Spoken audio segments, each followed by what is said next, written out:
I'm so honored and grateful to have you here. I really do appreciate your time. I feel like I know you just based on the conversations I've heard you have with other folks, as well as reading some of your books. Are you Okay. pretty used to that by now? I guess it's. I never thought it was weird. I don't know why. I mean, my wife and I, when I started getting recognized, people would come up on the street and say, "Hey, how you doing? How's Nina? How are the dogs? How's the?" and insert whatever comment from a recent trip or something. And I don't know. I just went with it. Nina was like, "Isn't that weird that people are?" I don't know. I haven't really had much of a filter or hide most things. So as long as it's not, there's a few topics, I guess, or like my parents don't like being too public, and so we don't Yeah. say too many things about that. But I don't know. I think it's fun. I've never had any creepy like stalker or anything, so we're not going to manifest that on this show. Uh, Well, but that's a plus. yeah, I don't know. I think it's fun. It's an honor that people would want to spend time, would value my opinion or whatever I'm up to, and super pumped to be on your show here today. Thanks, Evan. No, I couldn't agree more. I know I had my first moment where someone recognized me when I was walking here in Greenville a few weeks ago, and I was beyond flattered that the person was just sharing my work, and I just consider it a new friend. I mean, that's quite honestly how I get most of my followers. I'll just go up to some random person on the street and I'll be like, "Hi, I have a blog. Here's my card. You should check it out." So I truly do love that personal interaction. I'm sure at some point it gets too crazy. When I go out, I'll still wear. I mean, I wear this. This is what I wear. I've got 40 hoodies, and 3 of them are not this. So this is what I wear around the house. Is what I wear when I go out. And depending on where I'm at, I get stopped. But I get stopped more frequently because I'm wearing the colors. I'm sure at some point when you get to whatever level, Kanye level or Taylor Swift or whatever, you just kind of want a normal life. I Yeah. remember there's a restaurant in New York, the Hutton Fish Club, that I went to, and they do these knife engravings that they put on the wall for their celebrity friends or whatever. So I was there, and they made me a knife and they put up on the wall, and they were just talking about how Bill Gates was there the week before or something, but he never books under his real name. He has a fake name. And I could just imagine like Interesting. he's there and everybody wants to talk to him, and he like at some point I guess you can't get work done. I'm not that famous yet, so I don't have to worry about it. It's still flattering, it's still fun. Hasn't interrupted any of my vacations or anything. So I Good. guess I'm something to glad. look forward to. Yeah. You're in a good space. Good space. It's a good Well, space. Evan, let's get right into it. I'm a big fan of your work, and you speak a lot about momentum, right? In fact, that's the title of one of your books that I recently just finished yesterday. And I know for myself that it's easier to sustain momentum once I'm in that state, but oftentimes it's the getting into that state, right, that poses somewhat of a challenge.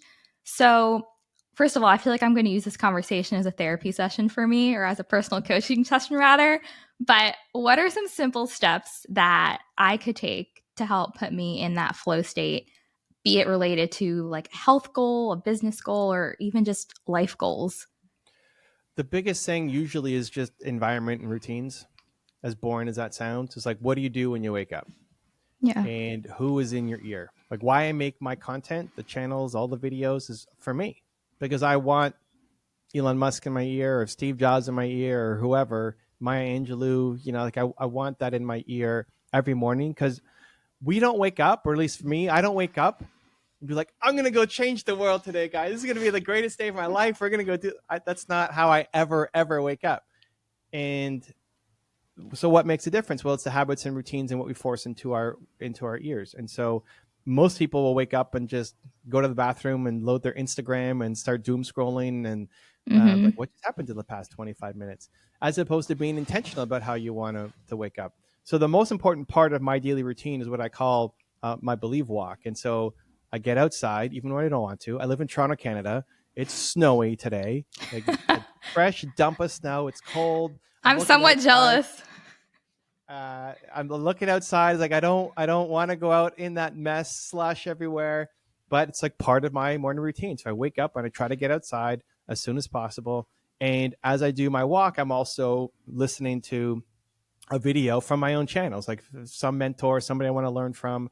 And throughout the walk, I'm like, yeah, oh, that's a good idea. That's a good idea. I got Warren Buffett telling me to do this. And I come home, Yep. it's like, let's go. We got to go do some work here. It's like how quickly things can change. And I think in that combination of the right headspace with the right content, plus outside, daylight as much as I can get in cold, snowy Toronto, fresh air, plus the movement and the action. So I'm not just kind of lying down in bed, waiting to kind of get out of bed and start my day. That combination has a magical effect on me and gets me set up to have a great day.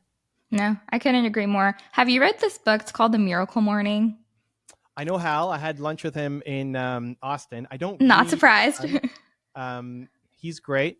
I know the concept. I don't get most of my learning from reading. I'm a visual, so I get it more from videos.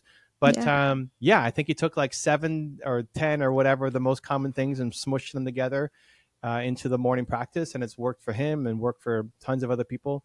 I think the key thing with the morning routine is that you find the one that works for you, and you could try on somebody else's routine, whether it's Hal's or mine's or Oprah's or whoever, and some of it may stick and some of it may not, or how much you spend on different categories may stick or may not. But the key thing is that you're waking up and doing something intentional. Even just that, most of the time we lose our intention. And especially as entrepreneurs, a lot of us have ADD, and it's like, no matter how great a day today is, like, oh my gosh, I'm crushing this podcast game. This is amazing. This is what I was born to do. And then you wake up tomorrow, it's like, what am I doing today? Why did I do this in the first place? It's like you're kind of starting over from scratch every day.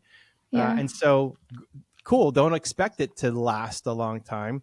Wake up every day and have something that sets you up. So for your listeners, if they love your show and the guests you bring on and the way you see the world, cool. Like, how many episodes of your show do you have? 34. Let's go. 34. So I'm still a newbie. I started last May. I literally just forced myself. I booked someone, like first interview, bought myself a mic, didn't know anything about podcasting, and just went for it. But it's the first step that's the hardest, right? The first step is the hardest. And then it's easy to criticize yourself and judge yourself and look at it and say, oh my gosh, that sucked. I can't believe whatever. I asked that stupid question, or all of the things that we are usually our own worst critic, where people looking back don't even notice the things that we notice. So true. But the most important thing is that you just keep going. If you look at my YouTube journey, I show the numbers on my homepage of like year-over-year growth. I forget what it is. It's like 5 years in, I still only had a couple thousand subscribers. After 5 years of making content, most people look at that and say, oh, I'm a failure. I should stop. I should quit. Like, it's not like you only tried it for 5 weeks. It was 5 years. But it just kept going. And I kept focusing on who I was serving instead of who I wasn't.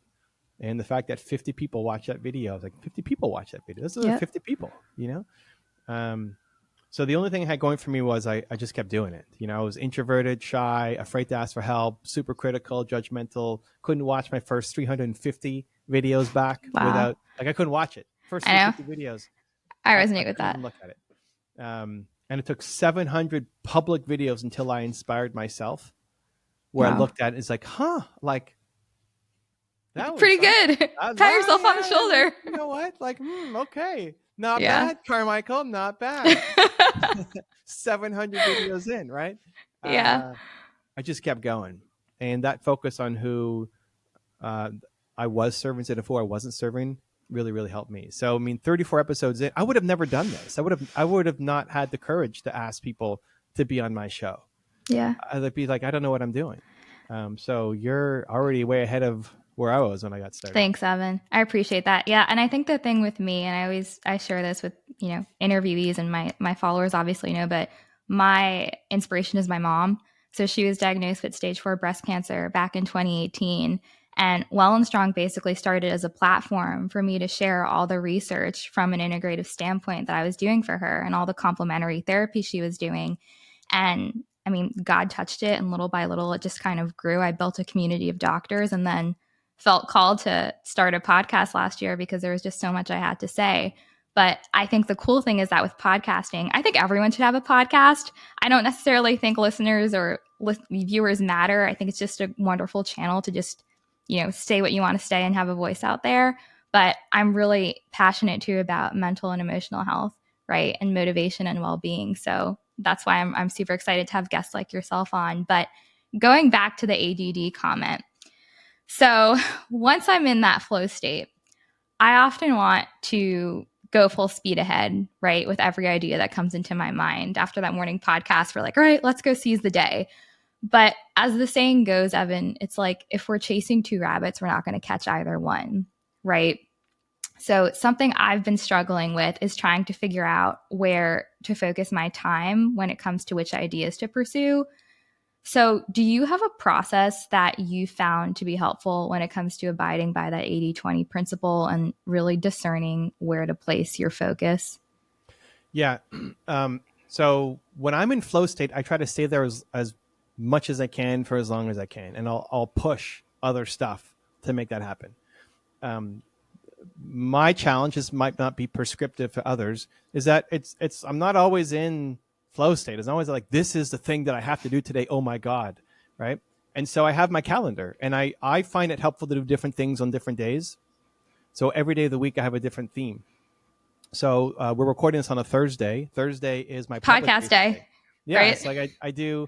This is a challenge for me to get going in the morning because I'm introverted and shy, and like it's easy for me to You just never stay. know. Yeah, I would stay and make content and research and stats, and like I love that. So I start the day with my community. I do community training, so it's like my light start. It's easy. They're family. I know them. It's always fun and training them on their YouTube channels, whatever. And then the whole day is podcasts and interviews. And so I'm going one into the next, into the next. And so it's easy to maintain that energy. If anything, I Yeah. gain it. Like you're getting the Evan from the whole day of me doing other interviews and shows. And it's like, this is fun and comfortable. But Evan at the beginning of the day was like, oh my gosh, I don't want to do any of this stuff. I'm glad I got you in the afternoon then. That's why I always start with the light, like my training, because it's my family and it's easy. Yeah. So I have different days, different things. So today, that's all I have to worry about is doing different shows and spreading the Believe message and trying to help support people and their shows and their channels. Some of them is for me, and some of this just. I mean, I don't know why. I don't know how this all happened, and you probably reached out, and my team is always like, "Why do you say yes to these people and not to these people?" It's like I don't know. I like. There's something in the message that I like. That it's much more a vibe thing for me than anything else. So sometimes I give my team heart problems of trying to figure out like what's he going to say yes to. But there are other moments where like I get an idea and like, wow, this would be really cool, and I just start working on it, and I'm willing to I'll throw away a whole day to work on this thing, because that's where the magic actually gets created. And this might be not great advice for most people. I don't know, but it works for me. So if you look at my YouTube channel, one of the things that I've been known for, I guess, is doing these rules for success for different people that we profiled. Mm-hmm. That was never part of my plan. That came because a friend of mine, Mark Drager, made this blog post about Taylor Swift and Kanye West, about how Kanye interrupted Taylor Swift at the years after the thing happened. I'm like, Mark, dude, like you might not like Kanye, but you could learn a lot from him. Like and now he's gone extra crazy recently, but he went from being a producer to a rapper to an entrepreneur to billionaire. Like you might not like him, but you can like choose to learn from people who you don't like, as opposed to just seeing the negative side, because there's lots of negative things you can find, but you can learn from him. And so I threw away my entire day to make a video about Kanye West and 10 lessons that you can learn from him. And I don't know what else I had scheduled on that day. I had other stuff planned. Like this was not just, woo, what am I going to do today? But I got so upset at my friend Mark that was the very first video that I made as a tribute to somebody that I wanted to learn from. And as a result, people said, hey, can you do Dame Dash? Can you do Oprah? Can you do Jay-Z? Can you do? It's like, yeah, okay, let's go. And that became part of this thing that I now do. It's your But it was signature. a random one-off just to show it to my friend Mark Drager exercise that I was willing to throw away like air quotes, throw away my entire day to do. I just don't judge myself for that being a right or a wrong decision. Like that one worked, but I've done other things that didn't work. Like, Momentum was great. Like I wrote that book in 5 days. I did not have time Incredible. to write. I didn't have time to write the book, and I threw away other stuff to make this thing happen because I was in Momentum, and the title was Momentum. So like I can't write a book called Momentum and then take 3 years to write a book called Momentum. So those are examples that work, but there's lots of other stuff that I did that didn't work or I wouldn't do again. But I don't wake up most days super inspired by some idea that I need to go chase down today. And so that's why I have my calendar. And the calendar saves me on most days, but 20% of days I get inspired and I might throw some things away, even if it might upset somebody. Like if I had some crazy idea this morning on my walk, I might tell my assistant, like, Jenny, I need the whole day to work on something. And then she's writing to you, say, hey, sorry, we got to reschedule with Evan. And Yeah. I feel like I can always make it up. Like I can find a way to make it up if I need to, because what I'm going to make today is going to be gold. Like this is going to be magic. And so I have to stay in this zone as much as possible. Yeah, it's truly about experimenting. I mean, even for me, I found that like I do these monthly self-care posts on my WellnStrong Instagram, and they have garnered like so much engagement, Evan, to the point where my account grew by like 40% in 1 month just due to those illustrations. So it's about experimenting and see what resonates with your audience. But one thing I did want to touch with you on, especially because you definitely will resonate with this, but being a content creator, right? We're consistently creating content. And I've found that the way I've looked at things has changed, and not necessarily for my benefit. So, for example, if I'm in a beautiful setting or experiencing something wonderful, my first thought is often, how do I capture this for my audience? What piece of content can I create from it rather than just enjoying and being in the moment? Is that something you struggle with? And if so, or even if you don't, like what advice do you have for people like me out there who are content creators who, again, just struggle to maintain that sense of presence in everyday life? I don't know. I just don't judge myself on these things. So I just came back from 2 weeks in Texas and Mexico. And it was great because now I'm back to the snow. It's like, oh my gosh, it's so warm. And on my Instagram, for example, we do a morning post that's scheduled and an evening post that I'm sometimes posting just whatever's on my mind. And I told my team, hey, schedule the second post as well to take like an Evan clip and put it up, because I'm going to be away for 2 weeks. I don't want to have to post anything. I'm just going to be on the trip and enjoy and have fun, with my wife in Mexico and Dallas. Yeah. I ended up, for the first week in Texas, I ended up having to reschedule all of those posts because I wanted to post something. And then for the second week, I said, okay, just cancel. I'll just post every day. I'm in the zone. I'm feeling it. I like posting. I'm sharing the stuff I'm looking at. So just cancel all the things that I told you to please schedule. You're like, I don't know. I felt like sharing. Yeah. Something always goes up. And so I think part of the trick of being a content creator is not having to be forced to have to make something. And so whether it's Christmas or break or I'm away or whatever, we'll get ahead on content so that there's always something going up. But in terms of the, like, do I share something personal or not, or how do I enjoy the moment? I don't know. I just, when I feel like making content around it, I do. And that is part of the moment. Yeah. And when I just feel like being there with my wife and enjoying, then I am. I don't know. I'm not thinking about it. Maybe that's weird. No, it's not. That's actually that sounds pretty accurate. And that seems to be the key. I think the thoughts we have about our thoughts is what actually creates the anxiety, right? In a very strange way.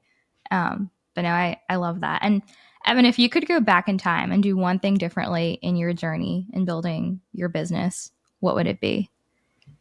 So this is always a fun question, or this kind of version of it, because one, I don't think backwards. Another, like a weird thing about me is like I'm just here with you. What am I doing next? I have no idea.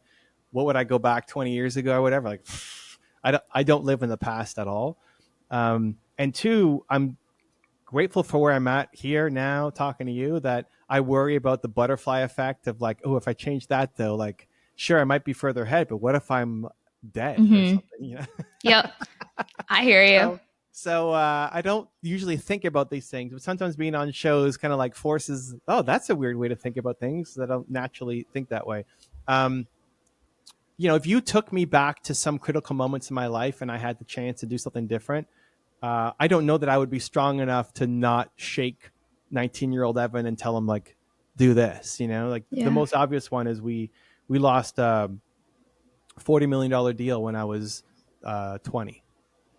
And I may not have gotten that deal, but if I did things a little differently, it's mostly because I was overthinking and trying to be a perfectionist, and Mm-hmm. like I just was too slow. We'll talk like now I read a book about momentums because I didn't Yep. have momentum and I was trying to be too perfect when I was a younger entrepreneur.